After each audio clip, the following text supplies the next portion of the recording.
निर्विशेष मनस्काय श्री वीर स्वामिने नमः।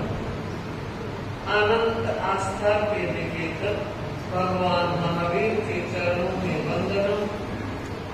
अनंत शक्ति के स्रोत महाप्राण पूज्य गुरुदेव आचार्य श्री महासमाधि के चरणों में वंदनम।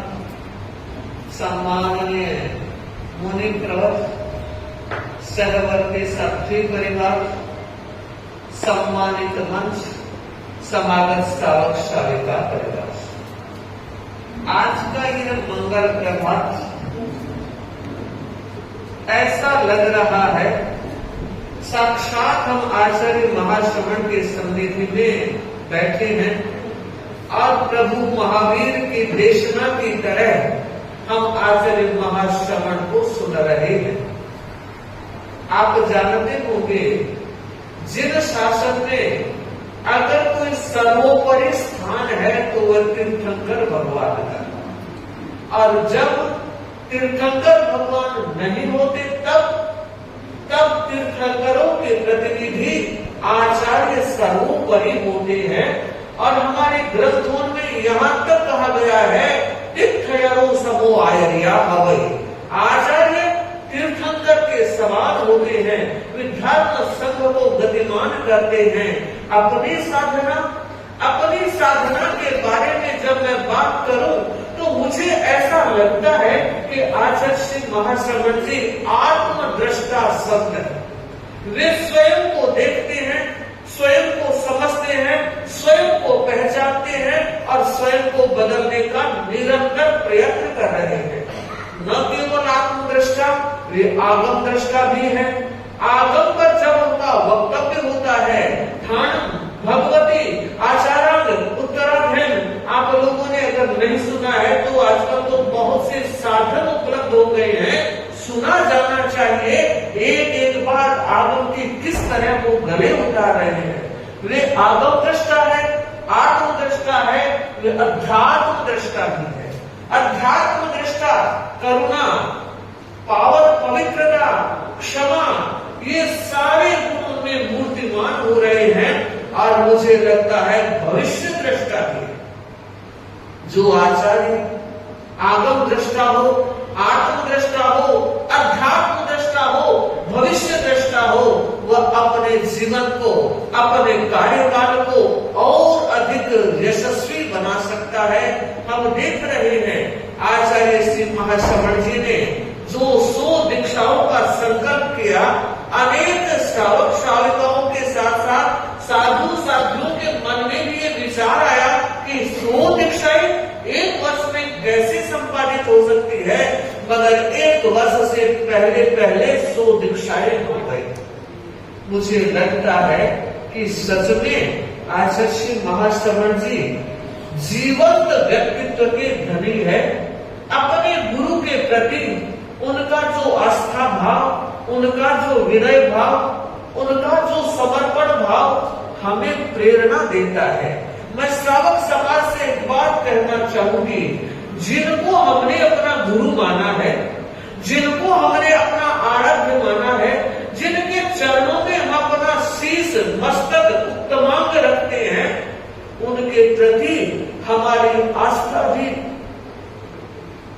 हमारा समर्पण भी इतना अनशेकेबल होना चाहिए कि चट्टानें हिल नहीं सकती कभी आंधी के खतरों से। चट्टानें हिल नहीं सकती कभी आंधी के खतरों से, कि शोले बुझ नहीं सकते कभी शबनम के खतरों से। हमारी आस्था की चट्टान इतनी अनशेकेबल होनी चाहिए। व्हाट्सएप का जमाना है और मैसेज आगे से आगे पास किए जाते हैं। मैं फिर कहना चाहूंगी, हम अपने आप को इतनी मजबूती दे कि पेड़ से गिर जाए वो पत्ते नहीं है हम, पेड़ से गिर जाए वो पत्ते नहीं है हम। आंधियों को कह दो वो अपनी औकात में रहे, आंधियों को कह दो वो अपनी औकात में रहे। सच, आज का दिन गुरु भक्ति की वर्तमानता का दिन है। आज का दिन अपने समर्पण को शक्तिशाली बनाने का दिन है। आज का दिन अपने व्यक्तित्व को को हमारे ऊंचाई देने का दिन है। हम उनके गुणगान गा रहे हैं, वे शिखर पुरुष है, लेकिन इसके साथ साथ हमें भी देखना है हमारा बोनापन और अधिक बोना न हो जाए। हमारे भीतर भी इन गुणों का समर्थन होना चाहिए, क्योंकि आज का जमाना गुरु के प्रति समर्पण का जमाना है। गुरु वास्तव में भगवान का रूप होता है। और वेद व्यास जी ने एक बात कही कि हरि सेवा 16 घड़ी, हरि सेवा 16 घड़ी और गुरु सेवा पल 4। हरि सेवा 16 घड़ी, गुरु सेवा पल 4, तो भी नहीं बराबरी वेदों करे विचार। हरि भगवान की सेवा 16 घड़ी करो और गुरु की 4 पल की, फिर भी वो बड़ी है। इसलिए मैं कहना चाहूंगी कि सच में हमें गुरु की उपासना करनी है, बैठ करके चरण वंदना करनी है, लेकिन साथ साथ ये ध्यान भी देना है कि गुरु की वाणी को आत्मसात कितना कर रहे हैं। अभी मुनि जी ने एक बात कही सेठिया जी के लक्ष्य करके, और मैं पूरे परिषद को लक्ष्य करके कहना चाहूंगी कि कभी तो विचार करें, कभी तो सोचे, रोज रोज संयम पर्याय की अभिवंदना ही करते रहेंगे। कितने जन्म बीत गए, कितने जीवन बीत गए, और अभी तक हम श्रावकपन में ही खड़े हैं। कभी तो आगे बढ़ो, इतने सुंदर गीत गाते हो, इतना अच्छा भाषण देते हो, इतना अच्छा वक्तव्य देते हो, और अगर इधर आकर दिया तो निहाल हो जाओगे। एक संत थे, जंगल में प्रवचन कर रहे थे। एक जमाना था जंगलों में संत लोग ज्यादा रहते थे, गांव के बहुत लोग आए। एक राजकुमार अपने दोस्तों के साथ आ रहा था, उसने देखा यार इतने लोग बैठे हैं, तो क्या अपना काम नहीं है? जो यार दोस्त थे, याद रखिए, यार दोस्त चिकनी चुपड़ी के मालिक होते हैं, और जब लगता है या कुछ मिलता है तो वो सोचते हैं बस ये इधर से उधर ना हो जाए। तो उन्होंने देखा रे सत्संग ये हमारा काम ही नहीं है, चलो चलो राजकुमार उधर चलते हैं। कि नहीं, इतने लोग इतनी तन्मयता से सुन रहे हैं, अपन को भी सुनना चाहिए। वो गया, सत्संग का लाभ लिया, प्रवचन धारा में डूब गया, और संत ने मानव जीवन की जो दुर्लभता व्याख्यायित की, गले से नीचे उतर गई। मुझे नहीं मालूम आपके गले कितने नीचे उतरे। और उसने वही अपने दोस्तों से कहा, मुझे अब राजभवन नहीं चाहिए, मैं इसी संत की सन्निधि में रहूंगा। और सब कुछ त्याग करके वो संत बन गया। संत बनने के बाद उसके मुख से एक शब्द निकलता है, ध्यान देगी परिषद, अहो सुखम, अहो सुखम, अहो सुखम। जो आसपास रहने वाले संत लोग थे, उन्हें एक शंका हो गई, और उन्होंने गुरुदेव से शिकायत की कि गुरुदेव आप हर किसी को चेला बना लेते हो, इस नए चेले का मन नहीं लगा है, रोजाना अपने पिछले जीवन को याद करता है, अहो सुखम, अहो सुखम, अहो सुखम। तो कहा आप लोगों में से किसी ने पूछा क्या उसको? कि नहीं, पूछा नहीं। पूछने क्या, रोज वो बोलता है, रोज बोलता है, रोज बोलता है। तो आप बैठो। उस संत को बुलाया और गुरुजी ने पूछा, भाई तो रोजाना ये बात बोलता है, अहो सुखम, अहो सुखम, इसका अर्थ क्या? ध्यान दीजिए। उस संत ने कहा कि भगवान, यहाँ जो आनंद मिल रहा है वो मेरे शब्दों में बाहर आ रहा है। राजमहलों में 33 तरकारी 32 पकवान होते थे, लेकिन टेस्टिंग के बाद खाता था।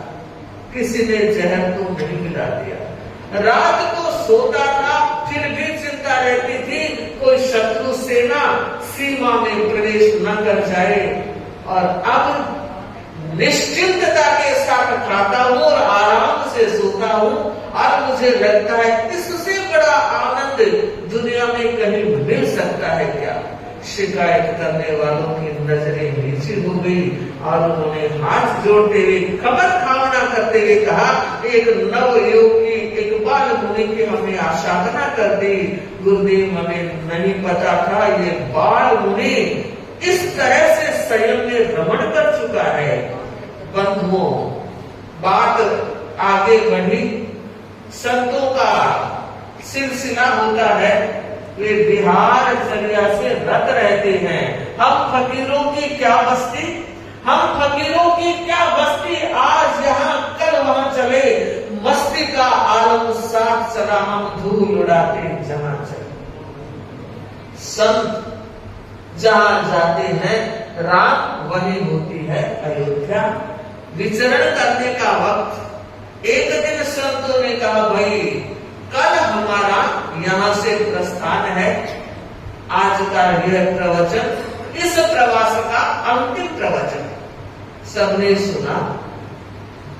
प्रवचन के बीच वो संत जो अहो सुखम करता था, अपने आप को रोक नहीं पाया, नीचे उतर गया और भाइयों की तरफ गया और एक एक का कंधा झुकोड़ने लगा। संतों ने देखा ये मुनि क्या हरकत कर रहा है और श्रावकों ने पूछा, महाराज क्या बात है? तो क्या बताऊं बात? मैं तो एक शब्द सुनियो, मैं तो एक शब्द सुनियो, सिद्ध हो गयो सरड़। अरे थे हमेशा सुन रहा, कान है करड़। रोज प्रवचन सुनते हो और आज कोई नहीं उठके तैयार नहीं हुआ कि बाप जी अब जा रहे हो तो हमें भी साथ ले चलो। मैं तो एक शब्द सुनो, मैं तो एक शब्द सुनो, तुरंत दियो घर छोड़। मैं तो एक प्रवचन सुनो, तुरंत दियो घर छोड़। अरे थे हजारा सुन रहा, थे हमेशा सुन रहा, मिल कोक ढोर। मुझे लगता है सच में दिन तो वही धन्य होगा जिस दिन ये परिग्रह का, परिवार का, संसार की आसक्ति का त्याग करेंगे। वो स्वर्णिम दिन होगा, वह स्वर्णिम पल होगा और वही पल, वही दिन हमारे जीवन की आत्म दिशा को और आत्म दशा को बदलने वाला होगा। चूंकि भगवान ने 4 तीर्थ बताए हैं, साधु, साध्वी, श्रावक और श्राविका। जो हमारा धर्म संग चल रहा है, अपने बालक और बालिकाओं को समर्पित करो, और वो नहीं हो रहे तो आप समर्पित हो जाओ ना। अरे क्या कहते हो, टाका कोई दीक्षा लेने के तैयार होता है तो कहते तू देखो के अब तू जाने के। मान लिया आपकी सारी बात, उन्होंने कुछ देखा नहीं, उन्होंने कुछ जाना नहीं, पर आप सब तो देख चुके हो, जान चुके हो। सोचो, विचार करो कितना कीमती मनुष्य जन्म।